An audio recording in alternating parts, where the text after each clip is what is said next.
And for more, let's welcome in former MLB Executive of the Year and CBS Sports baseball insider Jim Bowden. So the Yankees avoid the sweep, but if you're a Yankee fan, you're still concerned right now about this club. Had a double-digit lead in the division. Now it's 5 games, Jim. What do you make of what's been going on with the Yankees? Yeah, they can't hit. They can't score runs. I mean, 8 of the last 9 games, it's been 3 runs or less. And you looked at the offense today, half of the hits were by Aaron Judge, including that home run you just referred to.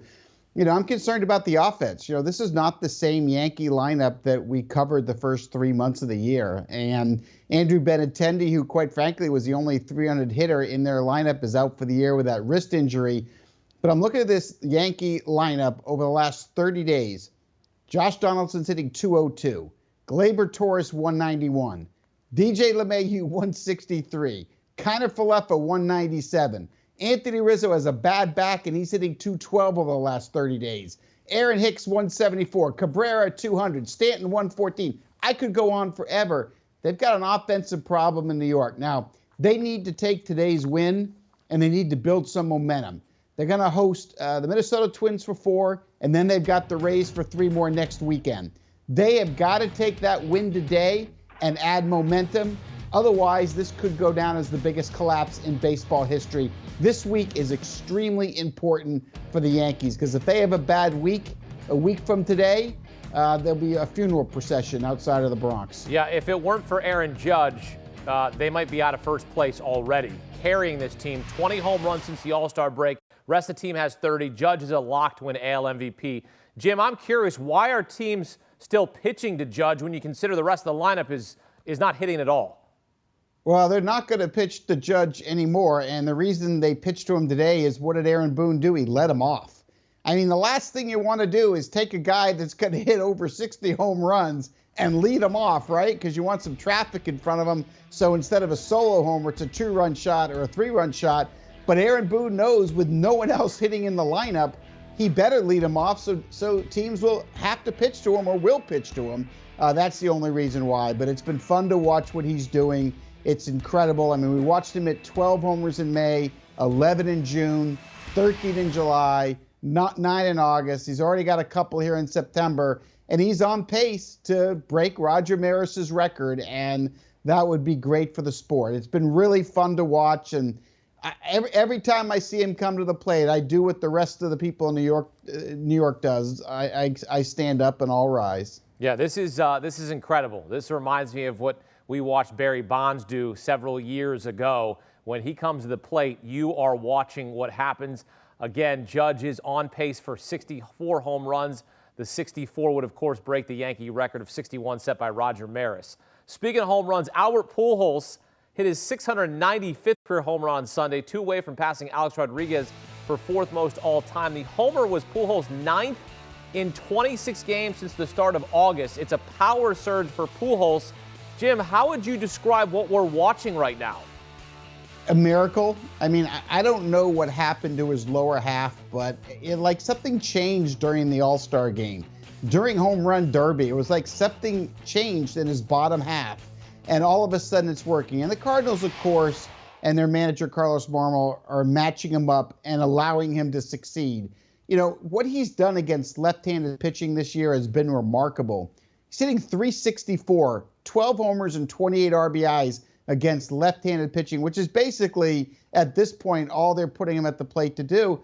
But what's amazing is he's hitting high velocity, he's hitting off-speed pitches, and more impressively, he's hitting home runs the other way as well, and it's because the lower half is back. And, the last 3 or 4 years, he really hasn't had that lower half at all. And all of a sudden, he's at this fountain of youth, and look, he's going to get to 700, which is special. I wish he would come back and play 1 more year next year and DH because, you know what? He would pass Babe Ruth next year. But Albert has made it very clear no matter what, he's not coming back. But it's going to be fun. He's going to go past Alex Rodriguez after 2 more homers. And then he's going to hit the 4th most ever in the history of the sport, 3rd most for people that didn't use PEDs.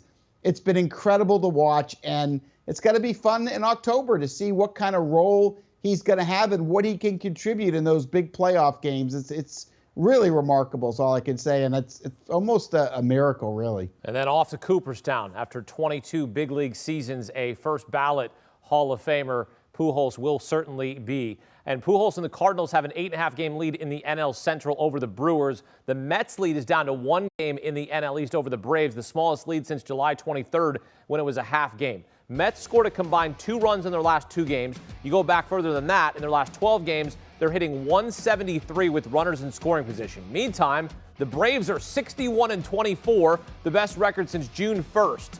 Jim, how's this division going to be decided? Well, I'm not going to change my opinion. I told you in March, April, May, June, July, and August, and I guess now that it's September and Labor Day's tomorrow, I'll tell you once again, the Braves are going to win this division. They're a better team. You know, you mentioned their record since June 1st of being 61-24. What you didn't mention is what the Mets are since the 1st of June. They're 51-33. So the Braves have been 9.5 games better over that time period. And if you want to take the snapshot of just the last 30 days, the Braves have outscored the Mets 153-122. They've outpitched the Mets over the last 30 days. Their team ERA is 3.44. The Mets is 3.53. Now, to balance it out, I will say this. The Mets have a much easier schedule down the stretch than Atlanta. Is that enough to hold Atlanta up? I don't think it is, Akeem, because I think the Braves have a significantly better team. Now, for Mets fans, it doesn't mean you can't get to the World Series or win the World Series, because when you have DeGrom and you have Scherzer and Chris Bassett and you've got the best closer in the league in Diaz, you've got a chance to run the table during a short series. The key is going to be, can you have DeGrom, Scherzer, Bassett, Diaz all at their very best, and will it be enough? Only time will tell, but even if they don't win the division, they're still going to have a chance come playoff time, because as we all know, the best team rarely wins the World Series. So it's going to be interesting. It's going to be a fun race down the stretch, but I've got Atlanta winning this division because I think they quite simply have a better team. All right, well, then you and I will make a friendly wager here. I'll take the Mets to win the NL East. You take the Braves. We'll put something on it.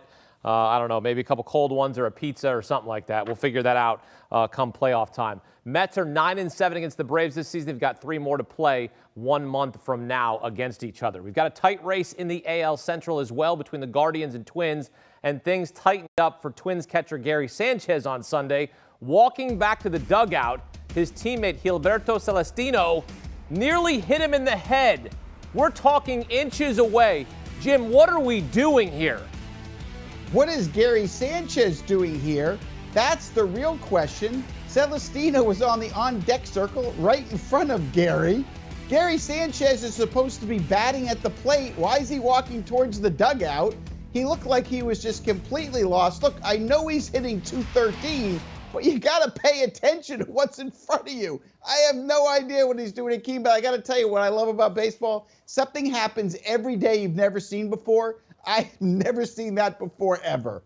I mean, you said that what we were seeing from Albert Pujols was a miracle. That was a miracle that his nose and his teeth are still intact right now, that he has gone home with an intact face. Because if Celestino connects there, I mean, we're talking about a serious injury.